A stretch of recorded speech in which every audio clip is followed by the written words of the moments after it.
Olá, amigos do canal do Professor Dida.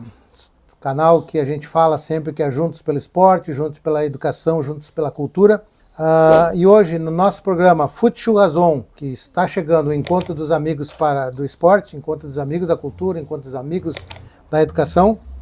Hoje nós temos um tema, né, que a gente já abordou ele com um amigo nosso, com o Tabajara, e hoje a gente vai dar uma sequência nessa abordagem com um expert no assunto também, e vai nos trazer algumas boas matérias, algumas boas reflexões, que eu acho que é isso que a gente precisa, porque o tema é um tema bastante, eu não diria polêmico, é um tema que precisa ser bastante discutido e que precisa ser abordado, não pode ser encarado, né?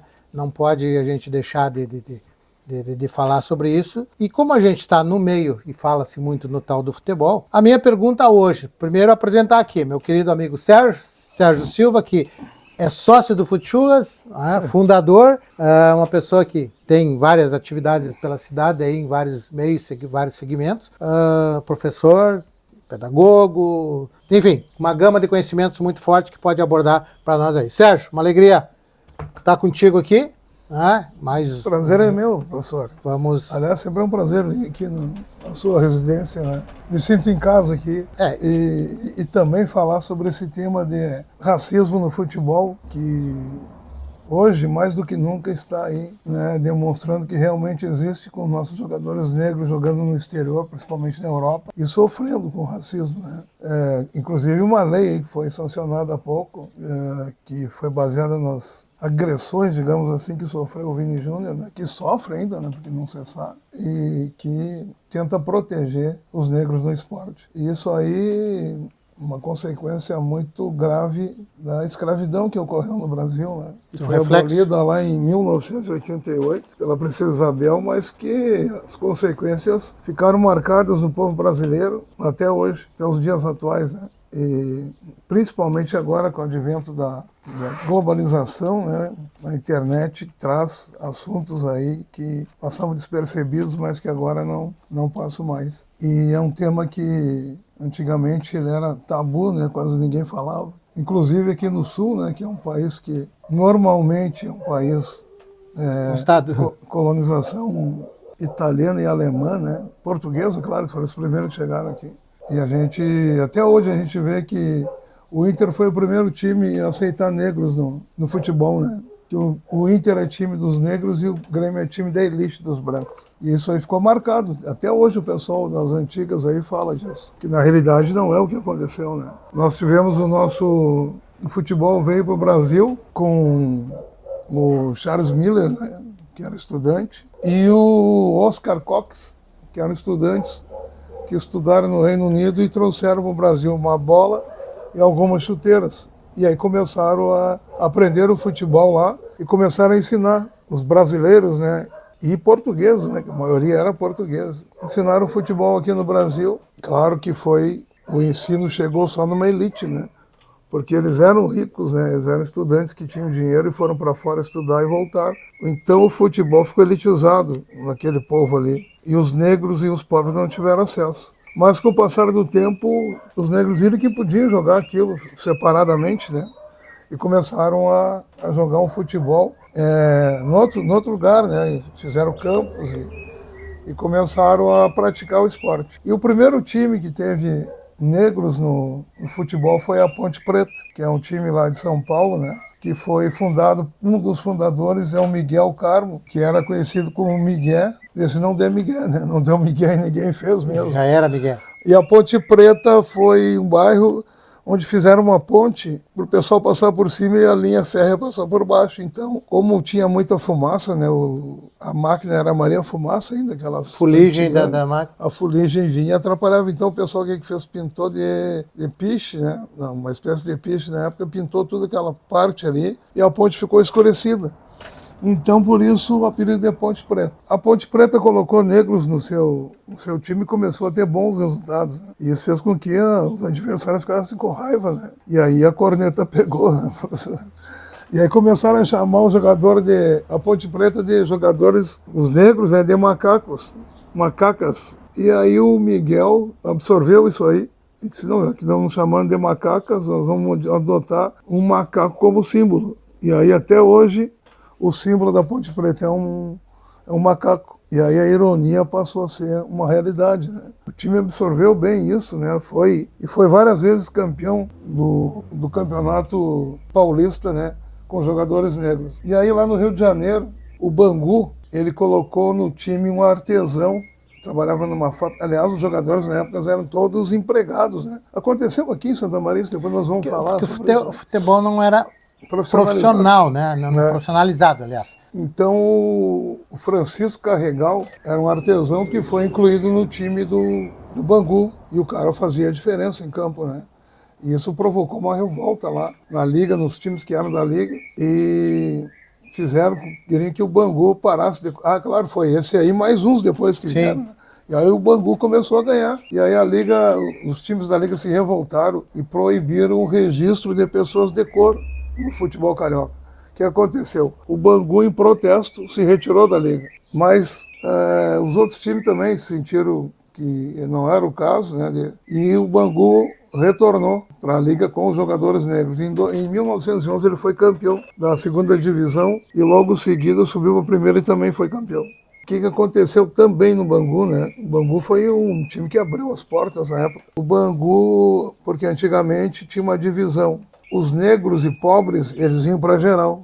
Por isso que tem o nome hoje, geral, chegou até nós, né? E os ricos e brancos, eles iam para as arquibancadas. E ficou essa diferença muito grande. E até hoje, né? Aliás, lá em Porto Alegre, o Inter ainda tinha a Coreia. Lembra da Coreia? Sim. Que era uma parte popular que ficava no nível do campo. O Maracanã era assim antigamente, Também né? tinha, né? Aliás, quase todos os estádios tinham isso que tu tá falando, da geral. Até hoje tem. Que a geral o pessoal ficava em pé. Sim, ficava em pé ali, a acomodação não era muito boa. Todo mundo espremido. E a arquibancada era mais social, né? Então os ricos iam para a arquibancada e os pobres e pretos para geral. E o Bangu quebrou esse tabu. O Bangu juntou todos, não tinha geral e não tinha arquibancada. Todos assistiam os jogos juntos lá. Depois veio o Vasco da Gama, né? E conseguiu colocar negros no seu plantel. Em 1923 foi campeão do Campeonato Carioca. E foi um caos, né? Porque o pessoal se revoltou lá. A elite branca não queria saber, porque perdeu para jogadores negros, né? E aí fizeram uma reunião e pediram para o Bangu, para o Vasco da Gama, na época, que ele dispensasse 12 jogadores. Desfiliasse seus atletas? Desfiliasse 12 jogadores que eram todos negros, né? O presidente do Vasco se negou, fez uma carta, e o nome da carta é Carta Histórica, né? E saiu da Liga. Saiu da Liga, e aí o que aconteceu? Perdeu a graça, né, do futebol ali, porque os caras, mesmo sendo racista, admiravam o futebol dos negros. Resultado, o Vasco voltou para a Liga Carioca lá e continuou jogando. Essa carta do presidente, ela foi um marco, né, usada até hoje como uma das primeiras defesas a favor dos negros, né, no futebol brasileiro, e ela está lá no museu do futebol lá da CBF. Tem alguma coisa que eu vi no livro tem um livro muito bacana que aborda isso, né? O Negro no Futebol Brasileiro, que é o nosso tema, né? O Negro no Futebol Brasileiro, do Mário Filho. Sim. E o Mário Filho, para quem não sabe, o nome dele, quer dizer, era um jornalista, né? Sim. O nome do estádio Maracanã é Mário Filho. Sim, homenagem a ele. Em homenagem a ele. Tem esse livro dele, O Negro no Futebol Brasileiro, ele aborda esses assuntos. Exatamente, ele fez uma pesquisa muito grande a respeito disso e escreveu esse livro aí, que acho que é um dos poucos sobre racismo no futebol. Que é o primeiro, se sabe, porque... Né? Não, na realidade agora tem pesquisas acadêmicas. Mas quase todos eles usam como referência esse livro. Né? Exatamente, foi o primeiro, né? Foi o primeiro. Na realidade ele também conviveu com isso, né? Porque na época dele continuou o racismo, né? Aí depois começou toda uma série, né? Só um pouquinho assim, tu tinha falado sobre o Miguel lá, Miguel do Carmo, né? E sobre a Ponte Preta. Isso foi lá pelos anos de 1900, porque a Ponte Preta é fundada em 1900, 1900, né? Acho que ele é o clube mais antigo do Brasil. Depois, não, é o Rio Grande. O Rio Grande. Rio Grande, é julho e agosto, alguma coisa assim, as pequenas diferenças. O Rio Grande, Ponte Preta e o Rio Grandense nosso aqui. Mas esse advento foi bacana da Ponte Preta, porque esse Miguel aí do Carmo é um dos fundadores, né, foi um dos fundadores da Ponte Preta e depois todo esse advento aí que foi relatado, acho que do livro também, dessa revolução aí, a resposta histórica aí que o Vasco deu à Mas tu Associação sabe que lá no Rio, Metropolitana. perseguição dos jogadores negros foi muito intensa, né? Inclusive, eles fizeram um regulamento que continha uma série de coisas que afetavam diretamente os negros. Por exemplo, tinha que ter carteira assinada na época, né? O registro de trabalho, aliás. Acho que a carteira assinada veio com o Getúlio Vargas, né? Tinha que ter um registro de trabalho. Aí tinha que saber ler e escrever. Que muitos negros, embora jogassem futebol, não tinham sido alfabetizados. Eles não eram alfabetizados. E depois não tinha que ter nenhum antecedente que prejudicasse a conduta moral na sociedade. Então já eram umas coisas assim... também tinha um lance lá que não podia ser dado ao vício da embriaguez. Podia tomar, não podia molhar os pés. Não, mas eram umas coisas assim que foram feitas exatamente para... Que era para tirar. Para tirar fora os negros, né? Mas o Vasco e o Bangu, eles contestaram isso aí e conseguiram, né, escrever os seus jogadores. E aí, com o que aconteceu? Quando todo mundo viu que não tinha mais jeito mesmo, que precisavam dos jogadores, eles começaram a aceitar os negros no futebol. E aí nós temos um grande divisor aí, que foi Arthur Friedrich, que era um filho de um alemão com uma brasileira negra. Então ele nasceu pardo, né? Mulato, que chamavam, né? E ele era... Pai alemão, mãe negra, mãe brasileira negra. Isso. Daí ele era claro, mas tinha os cabelos de negro, né? Crespos, né? E então o que aconteceu? Para ele poder jogar, ele alisava os cabelos, né? A pedido da direção e do... Alisava os cabelos para Alisava os cabelos, ou quando não podia alisar, ele usava uma touca. Então tem foto deles sempre com uma touca, né? Touca.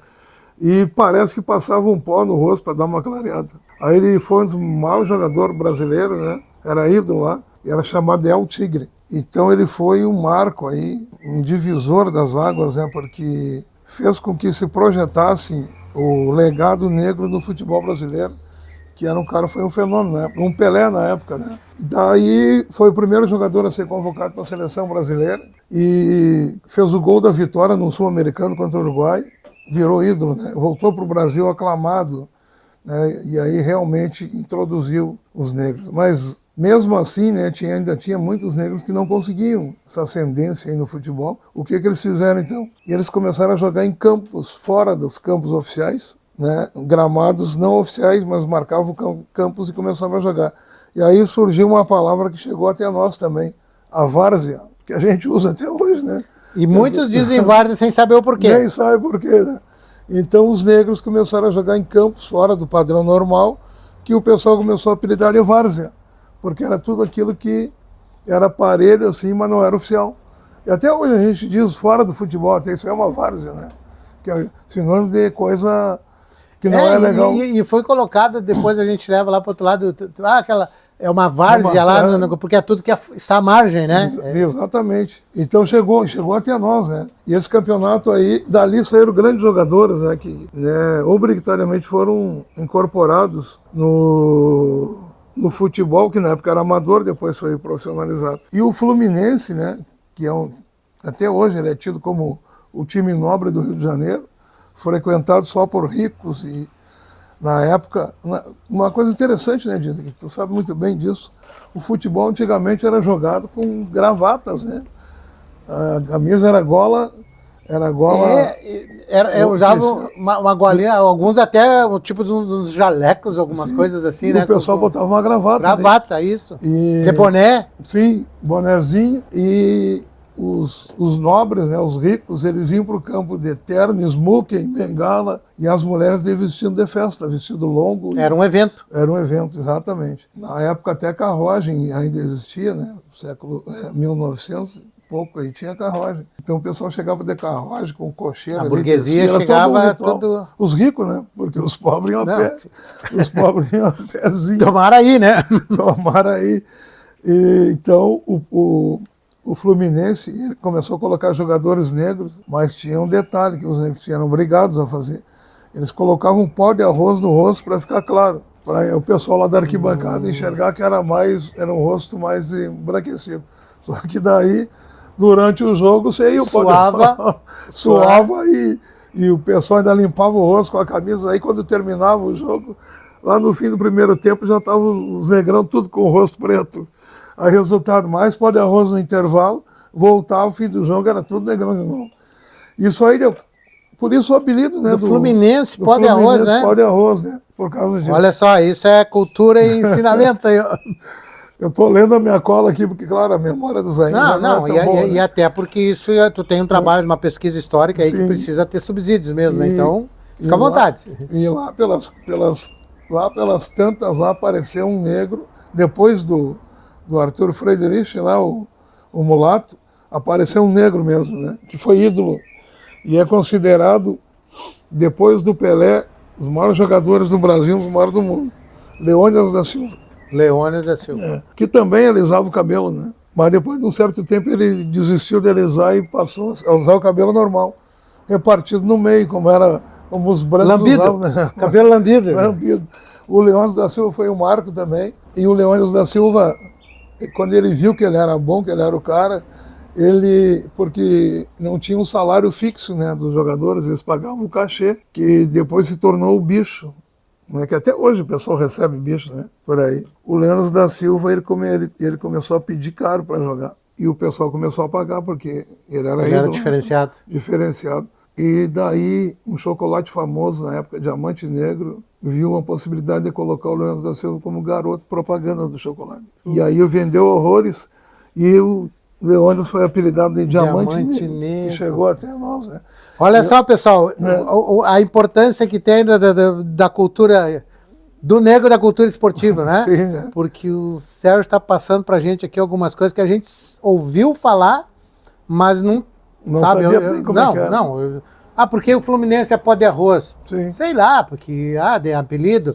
Por que a Ponte Preta é macaca? Sei lá, porque, sim. Sabe? Então, e aí tu tá clareando pra gente aqui, pá, maravilha, segue o baile. Sim, e aí o Leônidas da Silva também é o inventor da bicicleta no futebol. Isso. Isso. Ele fazia essa jogada maravilhosamente bem, que depois foi copiado pelo nosso Pelé, que também era um exímio artilheiro de gol da bicicleta. Paradino. Né? E o Leônidas foi, o maior cachê na época era o dele. Ele se tornou depois garoto propaganda, além de garoto propaganda também, já começou a aparecer, na época começou a aparecer o cinema, né, os filmes, foi filmado, foi idolatrado, saía nos jornais da época, né? O pessoal enchia os estádios para ver ele jogar, e aí começou o marco, né, dos jogadores negros na história do futebol brasileiro. E aqui no Sul, né, deixando o Rio e São Paulo, tem muitas histórias, né? A gente pesquisa por aí, tem cada história sobre os jogadores negros no nosso Brasil afora, né? Na Bahia também teve uma liga lá, né? Parece que o nome da liga era os Pretinhos. Eles também foram discriminados e... Imagina na Bahia, né? Discriminado na Bahia. Aqui no Sul, né? Tem uma liga famosa que chegou até nós com o nome de Liga da Canela Preta, que era uma alcunha pejorativa. Que o pessoal, os campos da Liga da Canela Preta eram ali na Cidade Baixa, onde é a Cidade Baixa hoje, né? Porto Alegre. Porto Alegre. O que aconteceu com a Liga da Canela Preta? Também os negros foram discriminados, nem chegaram aí para o futebol, aliás, alguns chegaram. E eles se reuniram e fundaram essa liga aí. Por que Canela Preta? Porque eles eram negros, né? E o pessoal pejorativamente chamava Liga da Canela Preta. E aí surgiram grandes times ali, nessa liga, começaram a jogar. O que aconteceu? O povo pobre, periférico ainda não tinha, quer dizer, já tinha, né? Porque os negros foram para a periferia. Tinha que morar longe do centro. Começaram a assistir o futebol. Então, quando tinha jogo da outra ali, que era da classe elite branca, o pessoal ia todo no jogo da Liga da Canela Preta. Além de não pagar nada, o futebol era muito melhor. Era muito mais... Qualidade técnica. Exatamente, tinha muito mais qualidade técnica que os outros lá. Só que aí surgiu uma coisa interessante no Rio Grande do Sul, que fizeram algumas ligas. Uma liga era dos ricos, brancos e ricos, que era chamada Liga do Sabonete, porque os caras se vestiam bem, iam perfumados pro jogo e tal, e aí o pessoal... Banho tomar, tudo bonitinho. Banho com sabonete. Aí a classe média, né, que fica ali no intermediário, do rico para o pobre, era a Liga do Sabão, e o sabão era mais barato. Tomava banho com sabão. E tinha a Liga da Canela Preta, que era dos negrão, que jogavam lá na Várzea. Isso aí durou tempo, sabe? E mais sorte que dessas ligas aí, saíram os primeiros jogadores negros a jogar em times, né, da elite, né? No Grêmio, em 1913, jogou um Antunes, que era negro. Foi o primeiro negro que jogou futebol em time branco, foi no Grêmio. Tem até uma pesquisa de uma menina, esse dia estava lendo sobre isso aí. Ele era sócio. Então assim, ó, por favor, sem grenalismo, não é essa a ideia. É que a gente tinha uma ideia que nos foi passado sempre, que o Internacional era o time dos humildes, o time dos negros, né? Sim. E que o Grêmio era o time da elite. Não, exatamente. Ainda que fosse time da elite, mas teve um negro que jogou. Sim, e era sócio. E era sócio do Grêmio esse negro. Jogou lá o Antunes. Só que tem um detalhe, né, que tem a polêmica. O Antunes, ele jogou quando o futebol era amador. Né? Não era profissional, ainda era amador. E recebia os cachês aos bichos. E depois, ainda no Grêmio, Adão Lima, que chegou a ser laureado como atleta campeão pelo Grêmio. O Tesourinho, ele veio depois, em 1920 e poucos, eu acho que é, que veio da Liga da Canela Preta. Também, né? Foi o melhor jogador que apareceu lá na Liga, foi o Tesourinho. E ele foi pro Inter? Jogou no Inter, só que daí o Tesourinha já era futebol profissional. Então o primeiro profissional que jogou foi o Tesourinha. Entendi. O primeiro nego, Antunes, jogou no Grêmio, mas era o... Futebol amador. Futebol amador. Era Exatamente. time do bicho. Vamos... Pega lá, joga por bicho molhado. E o Tesourinha já era profissional. E foi o primeiro negro gaúcho a ser convocado para a seleção brasileira. Olha só. Então, 1940 aqui, ó. Dirceu Alves, outro primeiro jogador negro também no Inter, antes do Tesourinha, também amador, Dirceu Alves. Nesse período, então, amadores jogaram o Dirceu Alves no Inter e o Antunes no Grêmio. Mas eram amadores. Profissional, o Tesourinha é, historicamente, o primeiro negro profissional que jogou. Profissionalizado. E depois jogou no Grêmio também. Né? Já voltou. Eu acho que ele jogou no Inter, foi convocado para a seleção brasileira, se não me engano, foi para um time lá do Rio de Janeiro, que eu não lembro qual é, e voltou para o Grêmio onde encerrou a carreira. Tem o ginásio Tem o ginásio de Tesourinha, né? Em Porto Alegre. O nome dele. E aí, pessoal, nós viemos para a nossa atualidade, né? Porque aí o preconceito lá da época já estava... Claro que tinha preconceito, né? Mas já estavam aceitando os negros, né? E aí começou toda uma geração de atletas aí. Em Santa Maria, eu tentei pesquisar alguma coisa, não fala sobre racismo aqui em Santa Maria no nosso futebol. Mas tem um detalhe que a gente fica meio curioso, que o Oreco foi um jogador que foi criado aqui, né? Acho que jogou um pouco ali no Inter, um tempo no Inter, foi para Porto Alegre. Depois foi para o Corinthians, acho? Foi para o Corinthians, foi seleção brasileira. Né? Mas a gente não vê assim... que houve racismo aqui em Santa Maria. Até porque tem uma coisa que é bem clara a respeito daquilo que eu te falei, que os jogadores não eram profissionais, mas eles eram empregados em fábricas, né, lá no Rio, lá em São Paulo. E aqui em Santa Maria, o que aconteceu? Os jogadores do Internacional, eles eram a maioria empregados do Correio. Trabalhavam no Correio e eram liberados para treinar. E os do Rio Grandense, na maioria, eram ferroviários. Aliás, os times Rio Grandense que tem no Rio Grande do Sul eram todos da rede ferroviária lá. O Rio Grande de Rio Grande, o Rio Grandense de Rio Grande, né? É um exemplo. Inclusive as cores são iguais, né? Nosso Rio Grandense aqui. Pois é, mas tu sabe, assim, ó, tu aborda um negócio de cor no futebol e aí fica picando essa bola aqui. Se o time é Rio Grandense, eles vinham do Rio Grande, das cores verde, vermelho e amarelo. Sim. E eu disse certa feita, e eu não posso comprovar isso, mas que uma bandeira do Rio Grandense em tempos muito antigos, ela era vermelha, verde, vermelha, e a bola era amarela no meio. Porque se tu olhares hoje, o Rio Grandense é verde, vermelho e branco. Na realidade... O Rio Grandense de Rio Grande é amarelo, vermelho e verde. O Farroupilha, que tem a ver com coisas de Rio também. Grande, é amarelo, vermelho e verde. Mas tu sabe que antigamente as bolas eram quase amareladas. Era meio laranja, meio laranjada, assim. Né? De repente é por isso. Pois é, mas então o nosso Rio Grandense aqui, verde e vermelho. Verde e vermelho. Verde e vermelho. Periquito. Tem uma cor secundária aí, que eu não sei se é branca ou se é amarela. Porque não. Aí, isso aí quem é que dá as diretrizes das cores? É o Estatuto. Lá quando fundaram o Rio Grandense, o Estatuto tem que dizer que vai ser nas cores, tal. Né?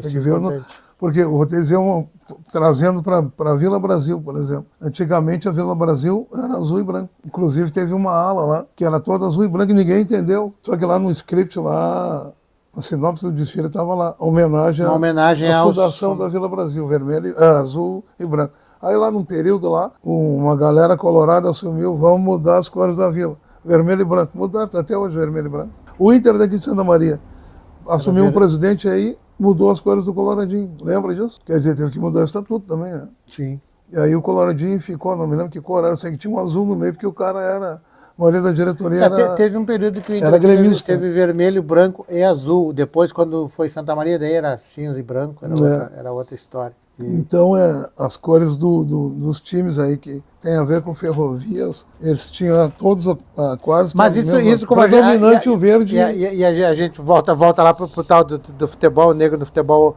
brasileiro, a gente já anda aqui pelo nosso futebol de Santa Maria. Então, não tem algum registro, assim, que tu tenhas alguma coisa... Claro que velado sempre vai ter, o tal do racismo do futebol, em qualquer lugar, né?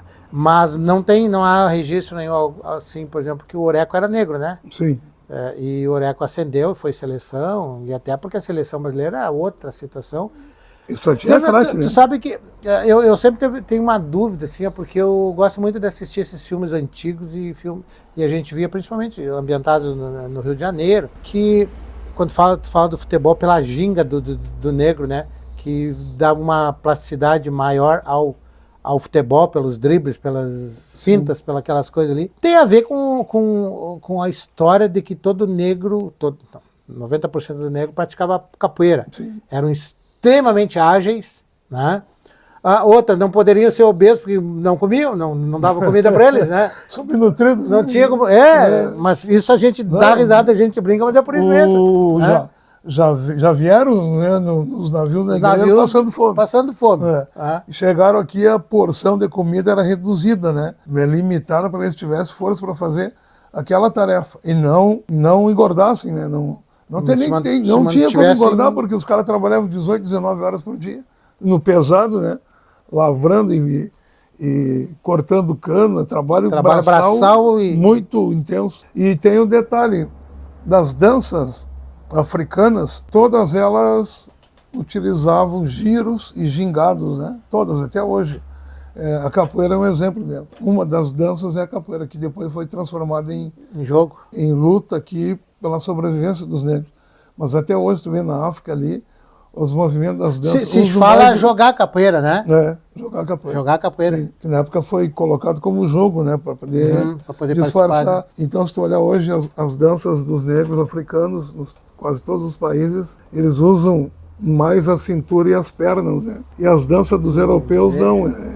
É movimento só de perna, não tem jogo de cintura. Não tem jogo de cintura. Até porque, por isso que fala cintura dura. Cintura dura, porque eles achavam que era na época, né, que mexesse com os quadris era gesto sensual, o que era proibido por lei, né?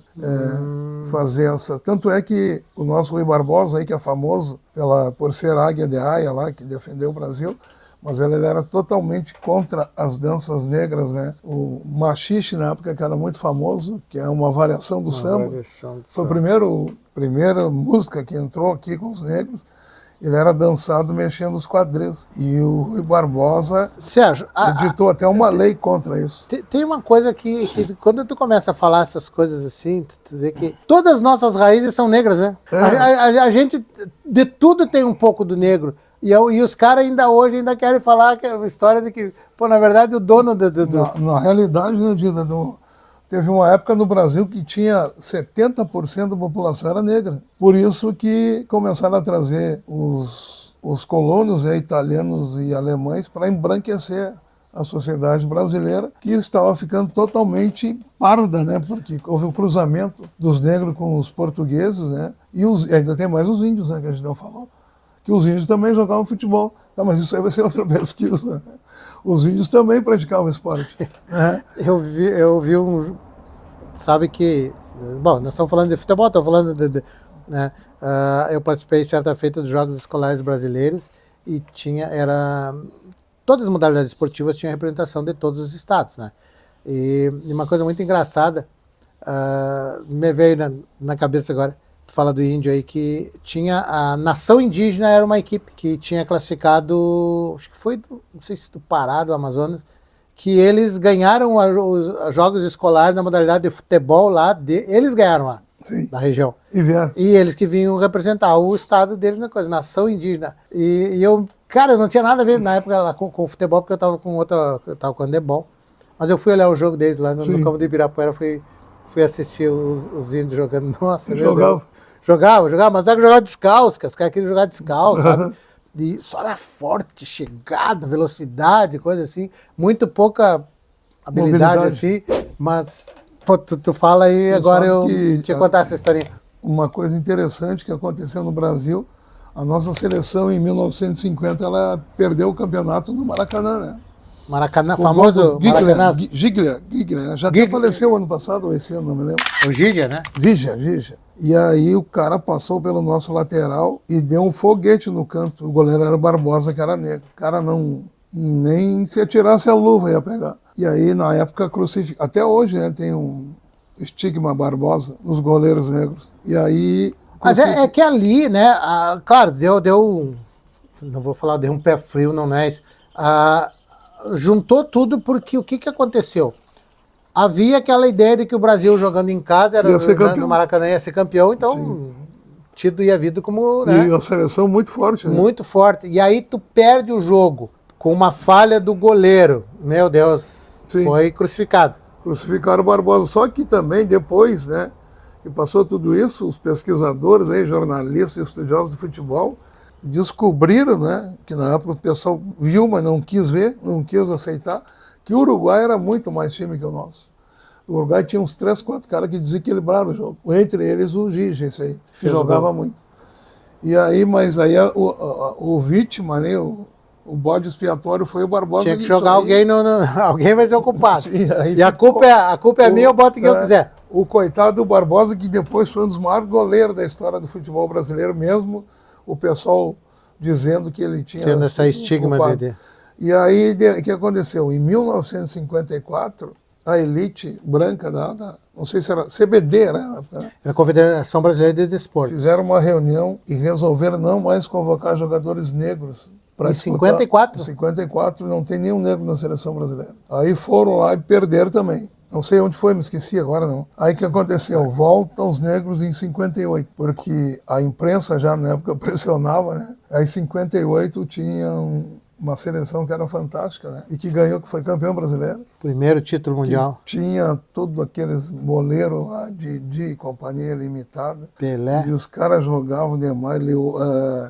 Djalma Santos, né? Djalma Santos, lateral direito, que entrou era um lateral 10 horas, era branco, e se machucou. E aí colocaram o Djalma e ele, num jogo, foi escolhido o melhor lateral da Copa do Mundo. Imagina, num jogo só o cara foi escolher tudo isso. E aí voltaram os negros para a seleção, foram campeões, e aí ninguém segurou mais, né? 62, já com 58 com o Pelé, né, chegando, e o Garrincha, que era fenômeno também. 62, o Pelé se machucou e o Garrincha assumiu a seleção e jogou por todo mundo, campeão de novo. 66... O Pelé tinha 17 anos, né? 66 foi um caos, né, porque aí subiu para a cabeça dos dirigentes e o amigo do amigo era convocado. Sou amigo do Dida. O Dida, convoca o fulano. Sou amigo do Sérgio, convoca o fulano. E aí parece que foi a maior convocação de todos os tempos da seleção, que tinha mais de 40 jogadores convocados. Tu sabe que essa história é bacana porque eu já tinha nascido, mas eu era muito novo.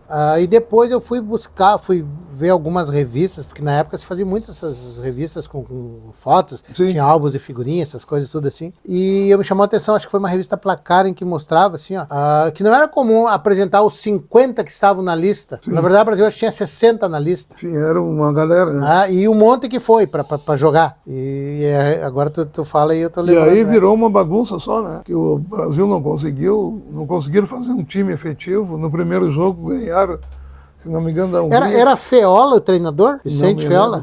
Acho que era o Feola. Acho que era, não me lembro. Aí, mas depois o Pelé se machucou. O Garrincha já estava em declínio, né? Não conseguiu repetir a mesma performance de 62, e aí o Brasil se foi. O que aconteceu depois, em 70, já é a época do regime militar, né? Sim. Aí os militares, com aquela padrão de disciplina, primeiro tiraram o João Saldanha, né? Que era o cara que fez a base da seleção, que convocou os caras certos. Eu acho que tinha uma eliminatória, acho que foi ele que conseguiu a classificação, classificou o Brasil, né? Só que o João Saldanha, ninguém sabe por que começou a implicância com o Pelé. E até saiu na época uma história história que ele tinha dito que o Pelé estava cego, estava míope, aí tem vários charges, né, que chamam. O Pelé de óculos escuro, de óculos e tudo. Só que daí, de toda essa polêmica... Na verdade, o cego era ele que não enxergava, que o Pelé jogava demais. E aí, lá pelas tantas, uma briga do João Saldanha também com os repórteres, né, que ele puxou uma arma lá, um revólver, tem umas histórias aí. E aí, o que aconteceu? Caiu o João Saldanha, que era um jornalista famoso lá no Ele era brasileiro. E era gaúcho. Bagiense, eu acho. Não me lembro, acho que era Bagé, assim. E aí assumiu o Zagallo, que era muito mais jogador, né, do que treinador, mas que tinha sido campeão e que era amigo do pessoal.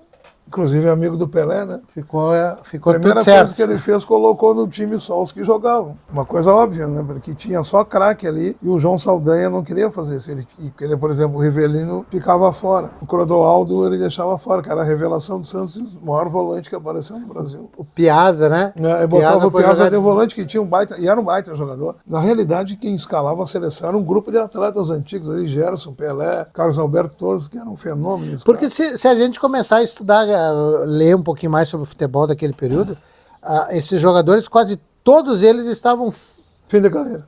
Não, experientes, mas eu digo assim, eles foram colocados como os melhores para jogar. Sim. Então, tipo o Piazza era volante de origem, né? Sim. E foi jogado de zagueiro. Brito, Piazza e Everaldo. Sim, arrumaram um lugar pro Piazza porque o Clodoaldo estava pedindo passagem. Sim, não tinha como tirar o Ele Clodoaldo. era mais jovem e melhor jogador. Aí o Mas Piazza... só que o Piazza era um cara consagrado já, né? Sim, tinha que Aí jogar. o que aconteceu? Vai decorar o zagueiro, vou. Aí, não tem muita diferença. Aí o meio-campo, Clodoaldo, Gerson era mais meia. Sim. No Fluminense, que acho que era a origem dele. Fluminense começou no Botafogo, né? Depois foi pro Fluminense. Eu acho que na época ele estava no Botafogo. E aí o Gerson foi jogar de segundo volante. Sim. Que aquele time do 70, que lindo de tu ver jogar aquilo ali, era um time de índio, só queria atacar. Sim. O time só queria atacar. Eles, né? Porque a característica do jogador, inclusive o Clodoaldo, ele saía do lado de trás e ia lá fez o gol, né, de empate lá, driblou quase todo mundo. O Carlos Alberto, lateral direito. O Carlos Alberto, na realidade, ele era mais um meia do que um lateral, porque ele aparecia em todas lá na frente. O Tostão...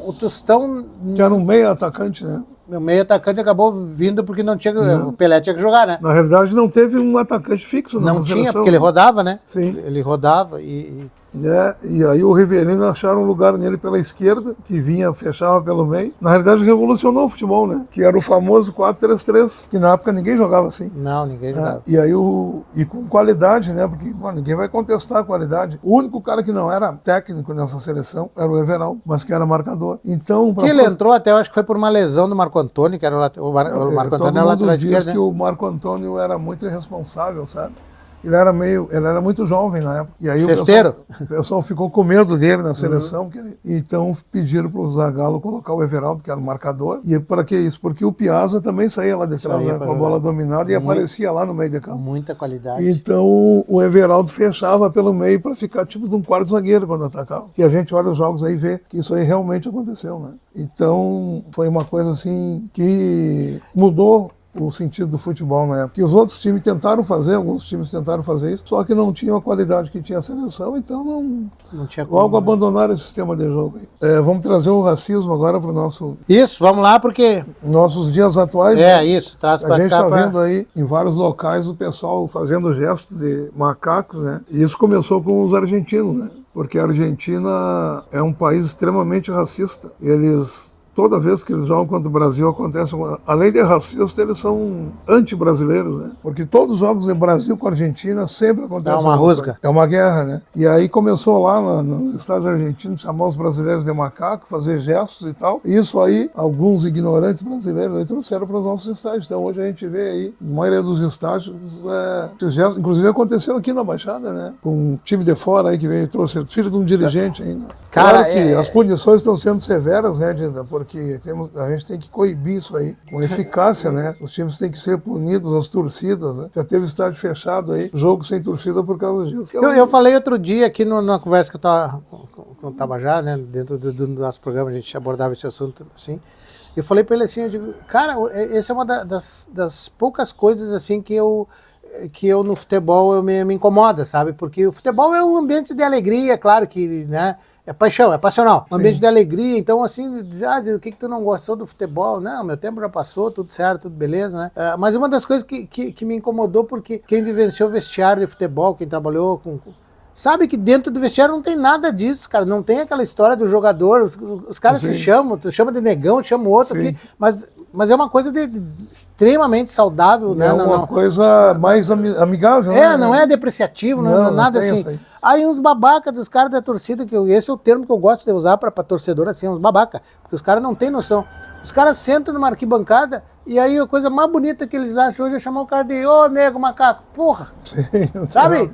Eu fico pensando assim, que, cara... Se tu vai pelo Darwin, né, a teoria da evolução, todos nós descendemos do macaco. Eu disse outro dia aqui também, falando assim, que eu não sirvo para ter olhos azuis e pele... Não sirvo, porque meu avô era negro, né? Meu avô, o pai do meu pai, era negro, então a gente sempre criou e nossa família nunca teve nada disso, até porque não podia ter, porque nós... E eu não tive assim... Não fui ensinado nunca por ninguém nesse sentido de que tu ter, sabe, tu olha a cor do cara, tu vai falar pela cor do cara, tu vai usar pra menosprezar. E aí, uns doutos aí que eu sempre digo, né, que quando o cara reconhece que ele tá errado, ele cria uma situação que... Aí, bom, por que os caras criaram as cotas, né? Tu vai falar tecnicamente por isso. Por que os caras criaram as cotas? Porque os caras descobriram que realmente eles concordam que nós... eu concordo que eu tenho uma dívida, eu concordo que eu tô... Então eu vou fazer o seguinte, eu vou dar uma cota. Mas se tu para pra pensar, é uma meia-culpa que se fez, né? Mas em vários momentos que tem, e aí é claro que não é nosso tema aqui, mas pô, tem esse racismo institucional, tem esse racismo estrutural, né? Que é muito pior do que o racismo individual, porque às vezes tu veladamente tu impede que tu ascenda a alguma condição melhor, superior, tu preparado, porque é o estrutural e o institucional que não permite, e pesa mais alto até do que o individual, porque é para eu não dizer para ti que eu... Não, Sérgio, tu não pode porque tu é negro, eu uso uma coisa lá, a estrutura não permite, a instituição não aceita. Cara, isso é... Sim, foi o que os caras criaram no Rio lá no século passado, né? Os regulamentos lá que afetavam diretamente os negros. Né? Tu bota as cláusulas que ela toda... Sim. Tinha aquilo ali foi um regulamento condicionado, né? Que também foi superado. Claro, tu imagina... 1990 deu 4 anos, 6 anos da abolição da escravatura, o pessoal era escravo, sem sair da escravatura, e começar a jogar futebol no meio dos brancos era inaceitável isso. Tanto é que chegou até nós aí, na minha época de adolescência, tinha o Clube dos Negros e o Clube dos Brancos. E aí o que aconteceu? Os negros no clube, 3 de maio familiar, e os brancos Cacheral, não tinha dores ainda, Cacheral... Era a Associação das Dores, Nossa Senhora das Dores. Mas não era a potência que é hoje, né? Não. E era ali atrás da igreja, ali na quadrinha. Muita bola jogando naquela quadrinha ali. Então houve essa separação. Com o passar do tempo, né, o pessoal começaram a vir novas cabeças, né? A juventude negra começou a conquistar espaços, até pelo futebol, né? Porque o pessoal começou a jogar futebol aí, e um ficou amigo do outro, vamos lá no 13, por exemplo. E aí o pessoal ia lá, os brancos que também não eram aceitos lá, né? Começaram aí, né? Começou a cruzar... E aí os negros começaram a ir nos outros clubes também, né? Ou do meu time lá, tá, vamos lá, mas eu não posso nenhuma coisa, tu é jogador do time, tu pode entrar. E começou essa integração, hein? Que claro que ainda tem um racismo velado, né? Tu pode ver quantos negros frequentam bailes aí na sociedade mais elitizada. Quem tem o poder aquisitivo maior, aliás, porque o pobre não vai num bar de gala lá no Clube Dores, muito raramente, né? Sim. Mas aí entra já porque uma os apêndices que tem dentro do racismo, essa condição social, né? O racismo social, porque o que acontece? Os negros, como eles foram deixados como um segundo plano, né? À margem, então normalmente a condição financeira deles era menor. Então até para eles... Não tinham acesso. E acontece uma coisa assim, tipo, o cara já se constrange, eu não vou ir lá porque eu não tenho condição de comprar uma roupa daquela, porque eu não tenho... Mas a tua condição financeira não te permite, porque não foi permitido tu ter um acesso, né? Exato. Tu fala em pessoal aí de menos condições, né? Menor condição social. Tu fala em convida para uma festa, por exemplo, que é mais ou menos Eles, pá, não tem roupa, eu vou ter que comprar roupa. Não tenho sapato, não tenho, sabe? Isso Sempre eles tu falam. tem... Né? Já é quase que alguma quer dizer defesa, já, né? Sim. Tipo, porque ele vai ser olhado de forma diferente. Eu saindo um pouquinho tu sabe que lá em casa o Serginho tem uns 10 guarda-roupa. Se for fazer esses dias eu vou fazer um brechó, vai passar uma semana vendendo roupa. Tem roupa com etiqueta. Quando a Vera faleceu, tinha roupa dela com etiqueta. E a gente fez um brechó lá na Vila Brasil, passaram o dia inteiro. Quase que damos as roupas, né? Porque sim, mas era um valor assim, simbólico. Valor simbólico, né? E aí teve uma empregada uma que foi lá fazer uma limpeza e disse assim, nossa, eu nunca tinha visto tanto sapato num quarto. Então isso aí, diz assim, se convidarem ele para uma festa, ele nem vai pensar que não tem roupa, né? Porque ele tem ele roupa. Vai escolher um, vai botar e vai. Claro. Mas se convidar outro com menor condição financeira, a primeira coisa, que roupa, eu vou ter que comprar. E a gente fala também, Sérgio, né, essa condição, outro dia a gente conversava com o Tabajara também, que é uma coisa assim, ó, quantos piás aí das periferias, das várzeas, né, dos amadores aí, negros, eles não podem, hoje diminuiu e muito, não sei o que tu pensa nisso, mas diminuiu e muito assim, ó, aquela condição, porque antes os piá eram buscados nas vilas, nas várzeas, e ali era o meio que descobrir jogador. Hoje, para tu começar a jogar futebol, tu tem que estar matriculado numa escolinha, tu tem que ter um tênis bom, porque o ginásio é isso, a grama é sintética, tu precisa ter... E a maioria do pessoal da periferia, que é onde está concentrada a maior parte dos negros que foram alijados da sociedade, né? Foram deixados de lado, foram esquecidos, acaba que eles não têm condição de comprar um tênis, comprar uma chuteira, comprar isso. Então, quantos deles se perdem nesta caminhada esportiva do futebol por falta de oportunidade, porque eles não têm condições de competir? E tem uma coisa, Diz, que eu vi quando eu estava lá no Rio Grandense, agora que eu ando pelos colégios aí falando, que os meninos aí, quando chega aí em torno de 14, 15 anos, eles têm que trabalhar para ajudar em casa. Principalmente nessa época agora de fim de ano, que os pais normalmente são pedreiros, são marceneiros, arrumam o serviço. O pessoal quer pintar a casa, por exemplo. Eu quero pintar a casa para depois da manhã. O que os pais fazem? Pegam os filhos. Vamos junto. Inclusive, deixam ir na escola, tu sabe bem disso. Sim, né? Sim, a evasão escolar. Deixam ir lá na escola para poder ir lá ajudar a pintar a casa, para ganhar um troco, para ter um pouquinho de... Natal um pouquinho melhor. No Natal, exatamente. E acontece, esse aí vai jogar futebol. Não vai, porque ele sabe que não vai poder treinar. Sabe, Sérgio, assim, ó, eu sou de uma época quando eu trabalhei muito fortemente em categorias de base, formação de atletas, e eu sempre digo assim, ó, eu sou de uma época em que os jogadores chegavam na categoria de juniores, eles recebiam o meio salário, eles tinham uma ajuda de custo.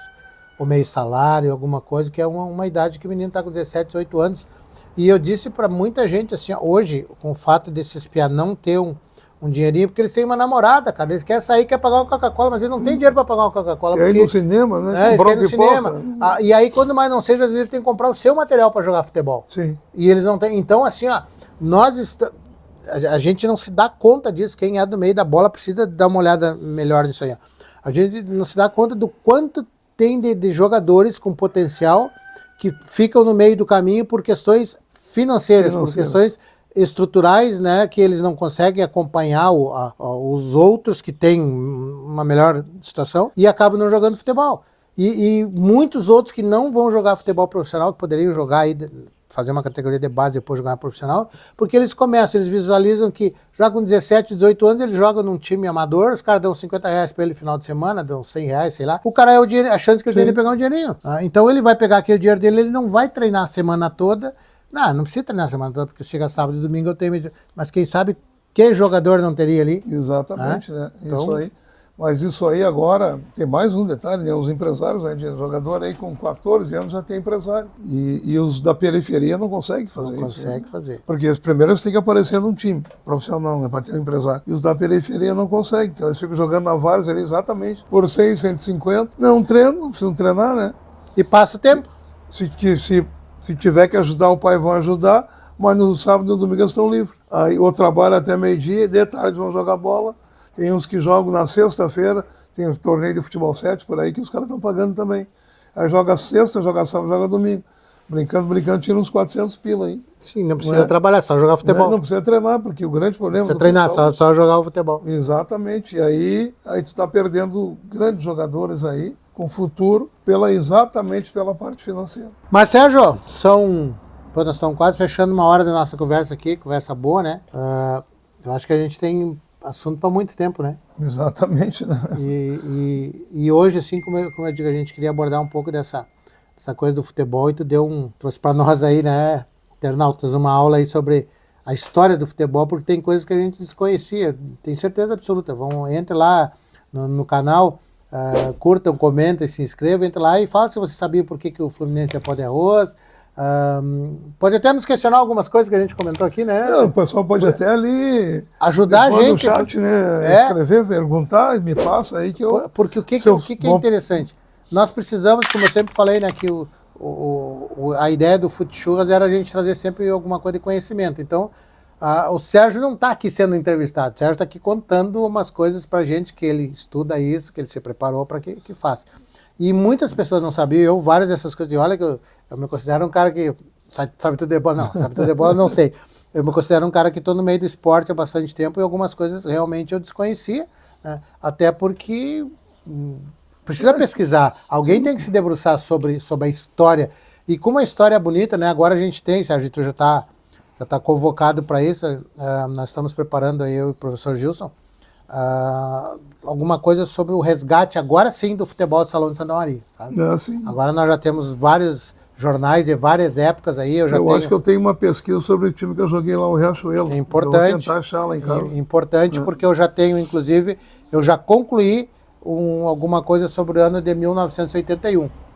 Do Estadino de 1981. Eu acho que aquilo foi em 82, né, o Riachuelo. E depois, aí a gente vai para o que a gente tem material, né, histórico de jornais e coisa, a partir de 82. Mas então o que eu quero falar? A importância da história, né, que a gente tem que buscar, pesquisar e deixar para alguém, porque quantas pessoas não se dão conta disso, não sabem, não tiveram acesso, e a gente que gosta disso, eu gosto de história, eu acho que a gente precisa valorizar demais o trabalho das pessoas e valorizar as pessoas que fazem, né? Então, eu acho que esse vai ser um caminho, tu já está, né, convocado para nos dar uma força nisso aí. Sérgio, eu vou só avisar aqui o nosso pessoal aí, que quem nos permite estar por aqui, né, o professor Henrique Antonella, lá da Associação Piá, que está fazendo um trabalho maravilhoso.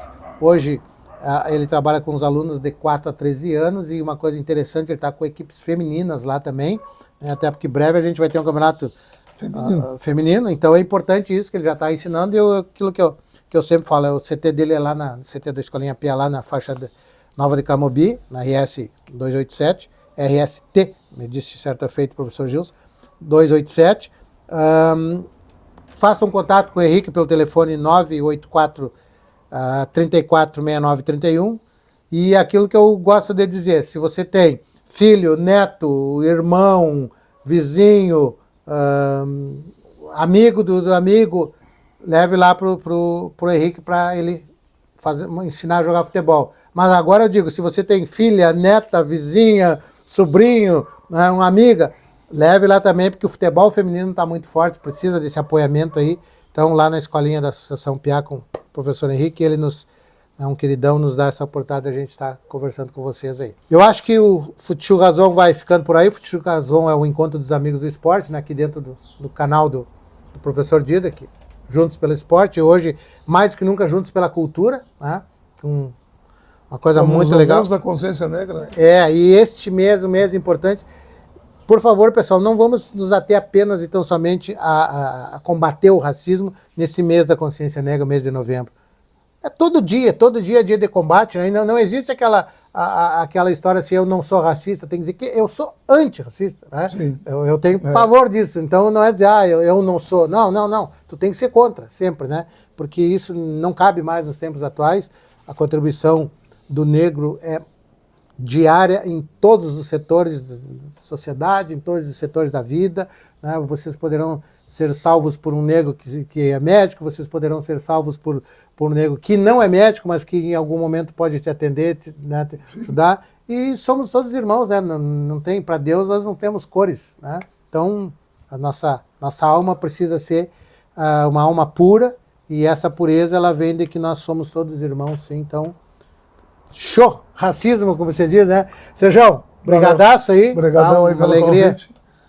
E sabe que tu, como sócio do Futchuras, é sempre convocado, né? Eu sento na arquibancada? Sim, na arquibancada e não na geral. Futchurazão fica por aqui. Tchau!